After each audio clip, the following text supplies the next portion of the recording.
Welcome to Alternative Investments Chat, where we demystify the world of alternative investments and financing for entrepreneurs and investors alike. With these discussions, we hope you're more empowered to unlock opportunities in your business or portfolio. I'm Erin. And I'm Erica. Let's get started. Hello, and welcome back to another episode of Alternative Investments Chat.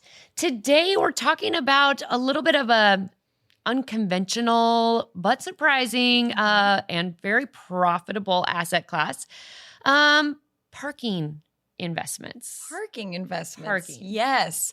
So it might not sound flashy, right? No. I'm thinking a lot about empty pavement lots, but parking assets are quietly becoming a sought-after addition to some alternative investment portfolios. Very interesting. And they can offer recurring income potential, which is what we care about most, Of course. arguably. My wallet and my wallet only. Yeah. Low maintenance and even inflation protection can be available in some cases as well. So what is parking as an investment just in general? What does that even mean? Tell me. I must know. You must know. At its core, investing in parking means owning or leasing spaces like this could be single spots, those surface lots that I just mentioned, or entire garages, and earning income from the people who need a place to park. Got it. It's a form of real estate investing, but without many of the headaches of the terrible T's, which we remember those. Yes, we remember those. Our tenants, toilets, and trash. Boo. Sometimes they're all rolled into one. Yeah. If you get a really bad tenant. Exactly. Okay, so according to a 2022 IBIS World Report, not to be confused with another acronym with a few of those letters, the U.S. parking industry actually generated over $10.4 billion in revenue. That's a lot of money for just, a parking lot, if you ask me, with a stable growth in those key metro markets. So the asset's simplicity, along with its ongoing demand in dense areas, have been really appealing to both institutional and those individual investors. The parking issue is one that's close to our hearts here in Phoenix. Yes. So the city of Phoenix, for those who don't know, is both densely populated, but really incredibly sprawling. I always say it's like a big city that's super spread out. Yes. Not this way, but big this way. Yeah. The way that you don't want to go if you're a person, right? But our public transportation, it has definitely improved over the years, but it's still where a city is driving its king. You can't really, it's 5,000 degrees outside, and especially during right the summer. Yeah. So no one wants to walk, but you really don't have the option to walk anywhere anyway. So when we talk about driving as king, what does that actually mean? So once people arrive at their destination, it simply means they're going to need somewhere to put the car that they came in, right? And it seems that there are never, ever enough parking spaces, if you ask me. Yes, for sure. I think that everyone's big complaint here is that you have to drive everywhere and then there's nowhere to park once you get there. Yeah. But the frustration has definitely been heard by the city of Phoenix. And earlier this year, just some fun local news, a new app was actually launched to help Phoenicians and tourists alike park easier.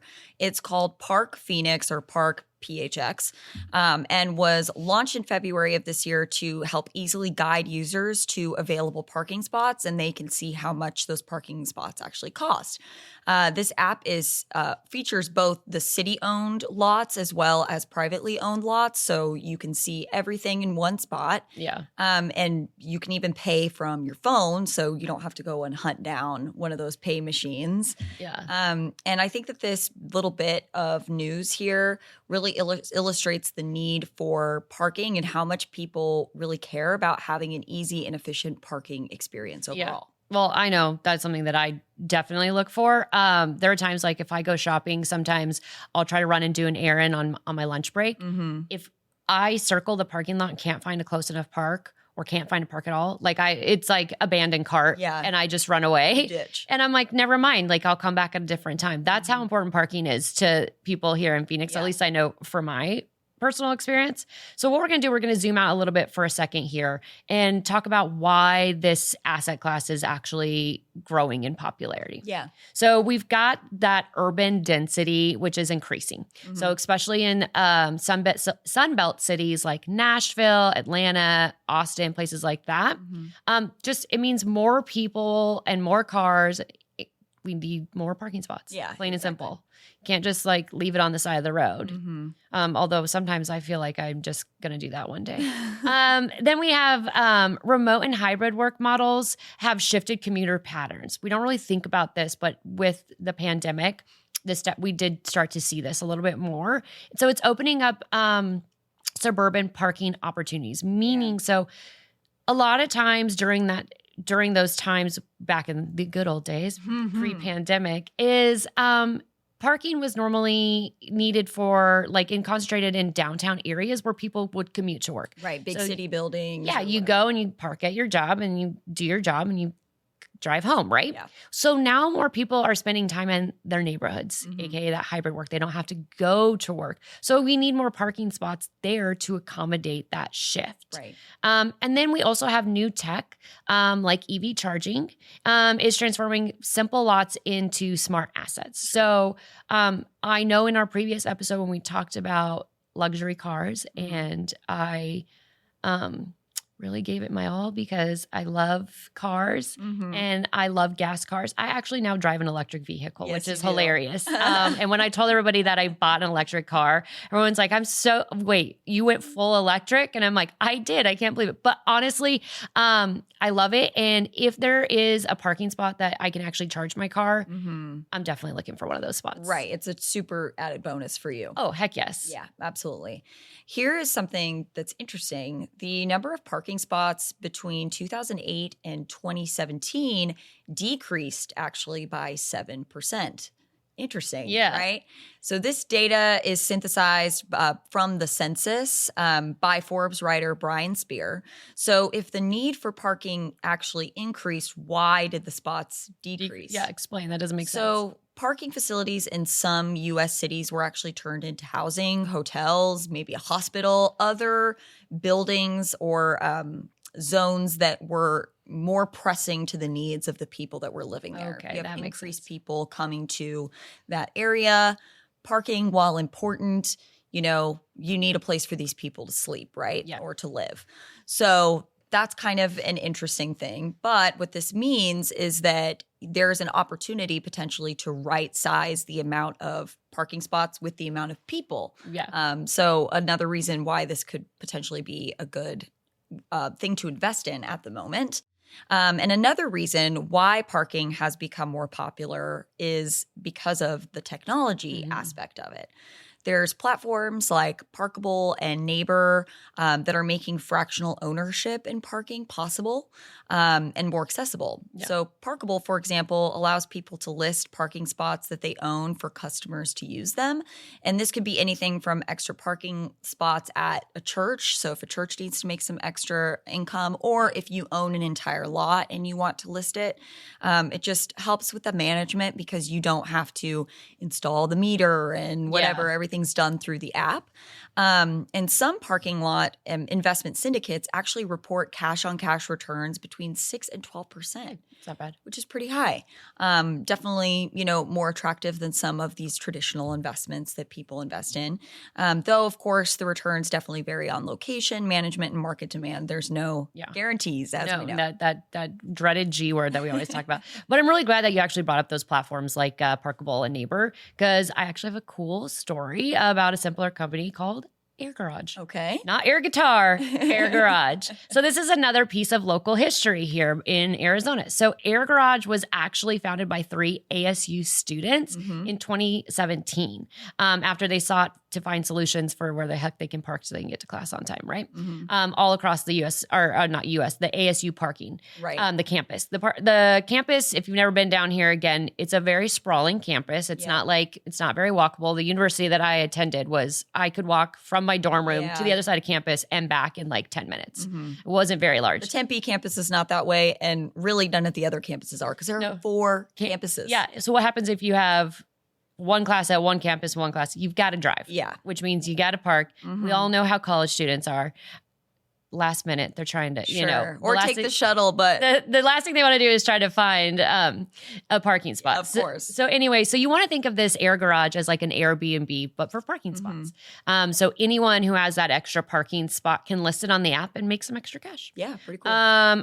Again, I bet no one ever really thought about that. You're leaving cash in your driveway, just chilling. Yeah, exactly. Go out there and pick that up. Exactly. And then this startup received actually $12.5 million in funding from a Silicon Valley investor in 2021. And since then, they've actually expanded in cities across the United States. Yeah. Because Arizona is not the only place that has a large sprawling campus and a parking issue. That's for sure. Exactly.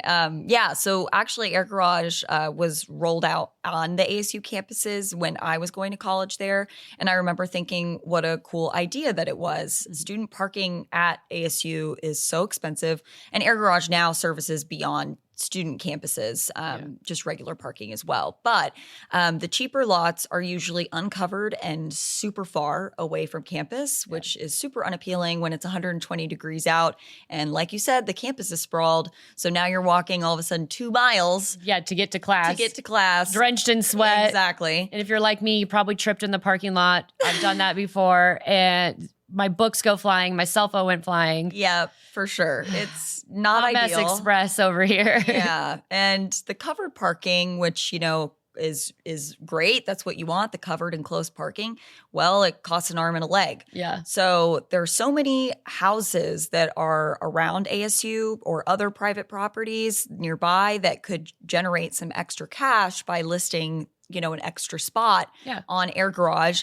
And I know that, students would eat that up. The garages sometimes are, $700 for the year, sometimes more than that per semester. It all depends on where you park. But, if you're charging $100, $200, $300, that's a steal. It's a discount, for these students. So it's pretty cool. And we know that parking is a huge topic, right? People are interested in finding solutions to make it better, Air Garage being just one of them. Yeah. So let's dig a little bit deeper into parking and explore the different types of parking investments that are available. Yeah. So there's a few main ways that people can actually do this. So you can, those individual spots we talked about, they're in high demand urban areas like New York City, San Francisco. Don't ever go to San Francisco and try to find a park. Park on the hill, turn your wheel. If you can even find anything, it's horrible. Last time I was there, I was just like, I just want to drive. I just drove an hour to get into the city and I don't even care. I want to drive back home. Yeah. Because again, abandoned ship. I don't care. We also have privately owned garages in congested areas. So think popular downtown attractions or restaurants. In fact, when I was reading through our scripts and doing our research, I was talking to my mom about this. And she told me, oh, your stepfather's cousin actually bought land in Galveston, Texas. And I was like, ew. And she goes, no, right by where they dock the cruise ships. And he turned it into a parking, like he leveled it, turned it into a parking structure, and he now makes, a ton of money just using, I was like, oh, that's genius, because no offense to anybody who lives in Galveston. I lived in Houston. I would not want to live down there, especially. Sure. But he got a great piece of land, and that's what he did. I think it's genius. great. Then you have commercial lots. Yep. Again, this is where this comes from, near stadiums, airports, hospitals, or via syndicates. So those are great ways to make some money. So think about where the Cardinals play. State Farm Stadium. I was just there in Glendale. It was built between 2003 and 2006. You better believe that parking was very, very large up there on the discussion board when they were constructing this stadium. Yeah, at least they have enough there. Yeah, for sure. It's like build it and they'll come. Yeah, but build it and they'll come if you have a place for them to park. Yes. I agree. And even then, that stadium is amazing. And the parking lot, there's tons of parking, but it's still a long walk. Yeah. It's still a long walk. And after a game, especially if, your team lost, it's not very fun to walk of shame. To walk back past everybody. And then lastly, we do have those automated garages and EV integrated lots, which can charge a premium. And they reduce that can help reduce operation costs if you No parking attendant there. Nope. It's all a Just robot. Tap, that arm. plug, It's only go. you and the arm. You don't have to have security. And if you run through that gate, you got a camera. Yeah, exactly. You'll get that little bill for that the arm Exactly. that you damaged. Yes. So not suggested by us. Yes, no. Not sponsored by us. But when it comes to profiting off of parking, here are a few ways that you could get involved. Number one, we always want to say direct ownership, right? And you purchase the land just like your uncle, cousin. Who'd you say? Stepfather's cousin. So Okay, cool. Whatever that is in the Distant family. There we go. Whatever. So that person, right, purchased the land and built either the lot or the garage, and they management. Or you could purchase a lot from a seller and management. Either way, you're in charge. It's yours. And as we know, this requires a significant amount of capital up front, certainly in more attractive areas than others. Probably buying a parking garage in downtown Phoenix versus Galveston. Yeah. Probably more expensive here. But, it requires that expertise and that time as well. Then there's also REITs. So yes, parking lots are real estate. Yep. So you can look for a parking lot REIT to invest in, and you can benefit from more of that hands-off approach. You don't have to be directly involved in the management and just hopefully be, raking in those profits, those returns. Yeah. There's also parking joint ventures. So do you have the capital, but you want to leave the managing to the pros? You want to let somebody else who knows what's going on take care of it. Well, you could partner directly with a company that could operate it, and you can benefit from the returns as well, and split the profits there. Yes. Then there's also the ground lease model.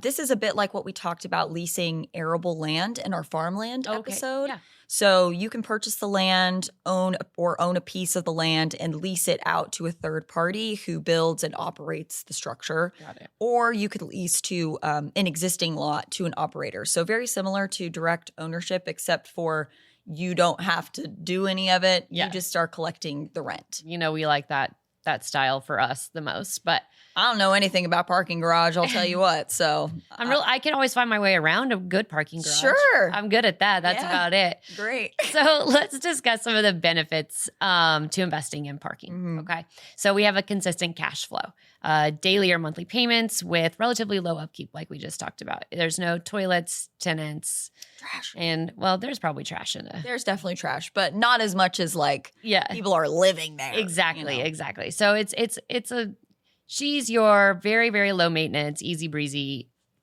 beautiful cover girlfriend. So we like You this. see beautiful parking garage. Yes, exactly. It is an inflation hedge. So parking rates often rise with the local cost of living. Again, I remember when it used to cost like $3 or $4 to park, go to the same parking area, garage, whatever. It's now $10. Yep. Probably next year will be $20. And, That feels definitely. it does. It really does. You also have low tenant management. Right. Again, no people living in the space. Hopefully. No clock sinks. Yeah. Well, you got to get a security guard. Make sure no one tries to post up in your garage. And then we have dynamic pricing. You can benefit from the ability to raise prices on special events. So if you're close to State Farm Stadium out there in Glendale, you want to up your prices just a little bit because there's a special event, go right ahead, my friend. Yep. We've got concerts, Comic-Con conferences. Yeah. Those are huge. Raise the parking prices to match that demand. Yeah. It's simple. And it's similar to what hotels do anyway. Right. It's not like you're doing anything that's crazy. No, it's, hotels know if there's an event going on, they can charge a little bit more because people are trying to get in on the action. Weekends are more expensive. Yep. Holidays. Even Uber does it. Yeah. Yeah. High demand pricing. Yep. That's how it goes. Everyone's got to leave. That's right. So in terms of data, a 2021 Parking Today report, bet you didn't know there was a Parking Today, estimated that a well-located surface lot in a major U.S. city could bring in $20,000 to $50,000 in net annual income per 10 spaces. 10 spaces. That's all you need. I guess, depending on rates and occupancy. Again, not guaranteed, Yeah. but it certainly is an interesting statistic to look at. Yeah. But let's pump the brakes for just a moment. This isn't just a set it and forget it situation. You know, you might think, oh, I got a lot.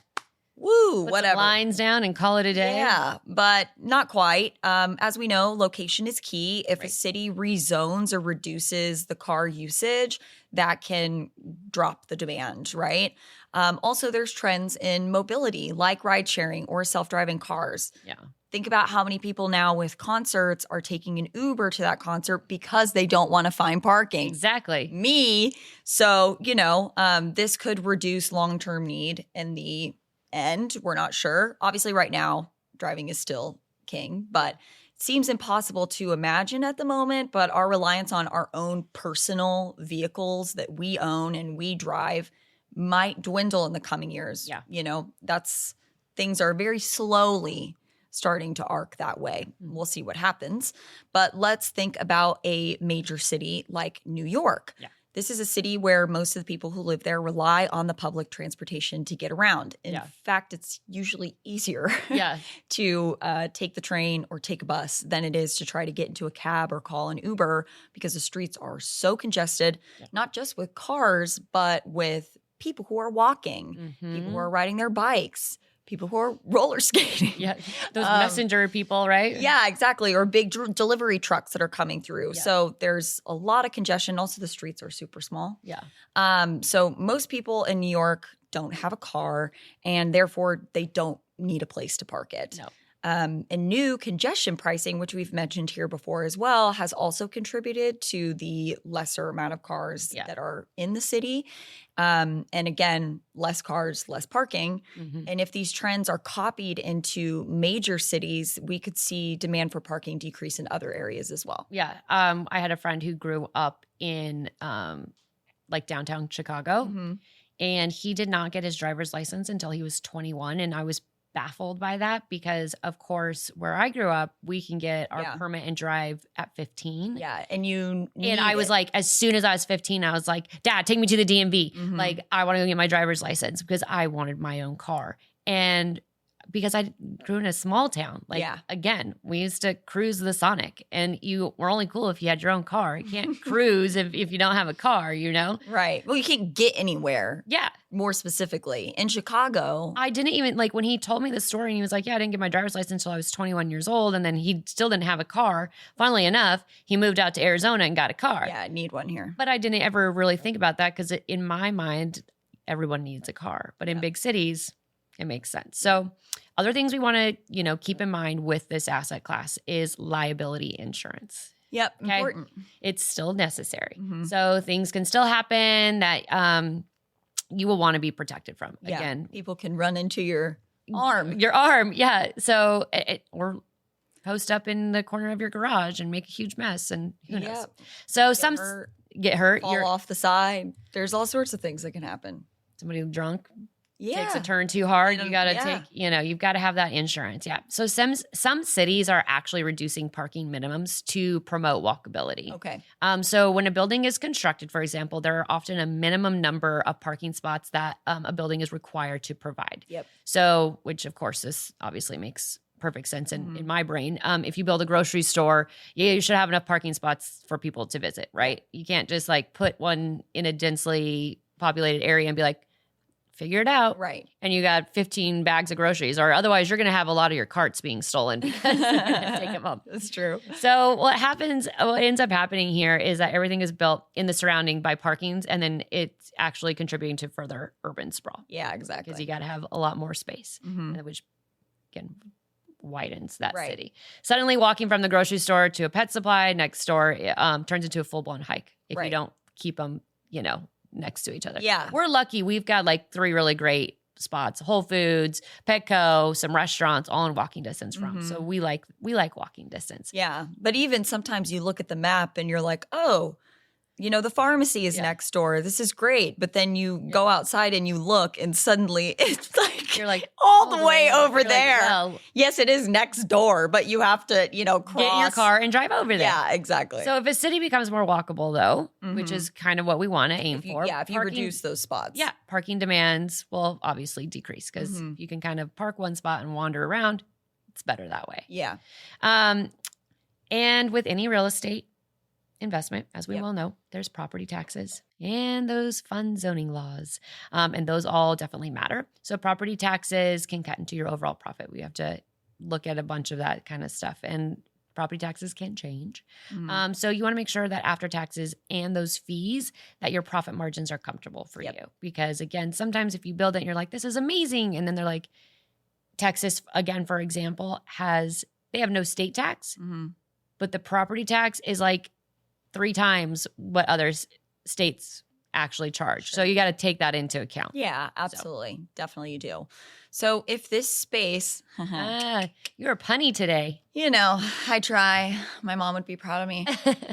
If this interests you, here are a few general tips. Of course, we always say do your homework. You want to look at city growth trends, commuter patterns, and local regulations. Of course, all these things can change, but you want to do as much research as you can. And you also want to consider different platforms. Some online investment groups offer exposure to parking in pre-vetted locations. So that can take a little bit of the guesswork out of it for you. Could be great if you're starting to just kind of get involved, if you want to start exploring the space. And of course, always talk to a licensed professional in this field, a financial advisor, before making any sort of financial decisions. That should just always be your go-to. That should be your start point, right? So from single spaces to tech-enabled smart garages, parking is proving that even if it's one of probably the most overlooked asset classes, you can generate some real returns with it. For sure. And again, it might not be glamorous, right? Yeah. But for some investors, parking can offer that steady return in cash flow and simplicity in an increasingly complex market, right? Yeah. So we hope that you enjoyed this episode today and learned something new, and we will see you next time. Thanks for joining us. Stay tuned for more insight on our next episode. And don't forget to subscribe to continue the Alternative Investments chat. See you next time. Content provided in this podcast is for informational purposes only and should not be construed as professional, financial, or investment advice. This podcast should not be construed as an offer to sell or a solicitation of any offer to buy any securities. We strongly recommend that you seek advice from a qualified professional before making any financial decisions.